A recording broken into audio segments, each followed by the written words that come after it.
आप सभी दर्शकों का स्पिरिचुअल नॉलेज चैनल पर हार्दिक स्वागत है। आज का मेरा विषय है गुरु की महिमा का गुणगान। सतगुरु से सब होत है, बंदे से कुछ नाही। सात दीप नौ खंड में गुरु से बड़ा ना कोई, करता करे ना कर सके, गुरु करे सो होय।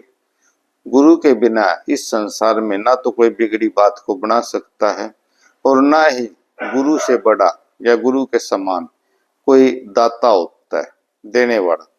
इस संसार में सभी व्यक्ति, चाहे राजा हो या रंक हो, गुरु के दरबार में कोई न कोई इच्छा अपनी मांगते रहते हैं और गुरु जी समय समय पर उनकी इच्छाओं को पूरी करते रहते हैं। कोई भी अपराधी अगर परमात्मा से क्षमा याचना करता है तो परमात्मा उसको भी सुधरने का मौका देता है और उसके अपराधों को माफ कर देता है।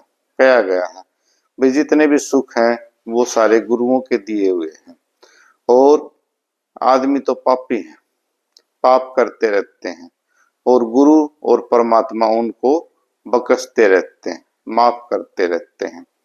तो तीर्थ नहाने से कोई फायदा नहीं जब तक शरीर के अंदर से कपट मैल नहीं जाता, कपट मैल को नहीं धोया जाता। अगर गंगा यमुना सरस्वती हम तीर्थों में जाकर के नहाते हैं तो ये सोच लो भी खाली अंग को ही बोलते हैं। जब तक कपट दाग नहीं धोते मन का तो कोई फायदा नहीं और पत्थर पूजने से हरि नहीं मिलते। साहिब जी कहते हैं पत्थर पूजे हरि मिले तो मैं पूजूं पहाड़, ताते तो चक्की बली जाका पीसा खाए संसार। तो 68 तीर्थों का फल एक ही है कि आपके द्वारे पर कोई मेहमान आ जाता है, कोई साधु महात्मा आ जाता है तो उसको खाना खिलाए बगैर मत भेजो और उसको जो है खाली मत भेजो, कुछ न कुछ दे करके भेजो।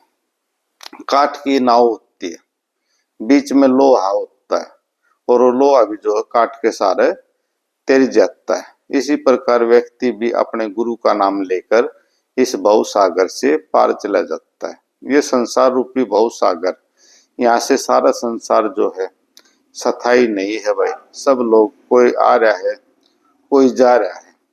तो आखिर में जब व्यक्ति पर मुसीबत आती है तो वो गुरु को ही पुकारता है या परमात्मा को ही पुकारता है और परमात्मा जो है उसको पार उतारता है। भाई गुरु में तो इतनी शक्ति होती है कि वो कागा से हंस बनावे, यानी बुरी प्रवृत्ति के व्यक्ति को भी अच्छा सज्जन व्यक्ति बना देता है। अगर कोई कोढ़ी है तो उसको भी हीरा बना देता है, कंकर को भी लाल बना सकता है और गुरु की शरण में जाकर तो व्यक्ति भी पारस का बन जाता है और जो उसके पास आता है या उसके साथ आता है तो वो भी पारस का ही बन जाता है। क्योंकि पारस पत्थर तो किसी भी लोहे को सोना बना देता है, परंतु गुरु एक ऐसा है अपने शिष्य को पारस का ही बना देता है। भाई माँ को तो अपना पुत्र प्यारा होता है, इसी प्रकार गुरु को अपना शिष्य प्यारा होता है। जिस प्रकार माँ अपने बच्चे की निगरानी रखती है इसी प्रकार गुरु भी अपने शिष्य की निगरानी रखते हैं और समय समय पर देखते रहते हैं कि भी शिष्य को कोई कष्ट तो नहीं है। शिष्य के सारे दुखों को दूर करने के बारे में सोचते रहते हैं और शिष्य का हमेशा भलाई चाहते हैं। तो पहले भी मैंने वीडियो बनाई थी गुरु के ऊपर, उसमें गुरु की महिमा बता रखी है। भाई गुरु कितने प्रकार के होते हैं और गुरु क्या क्या कर सकता है। तो गुरु के बारे में मैं इतना ही कहूंगा भाई, सब धरती कागज करूं, लेखनी सब बन राय, सात समुद्र मसी करूं, गुरु गुण लिखा न जाए।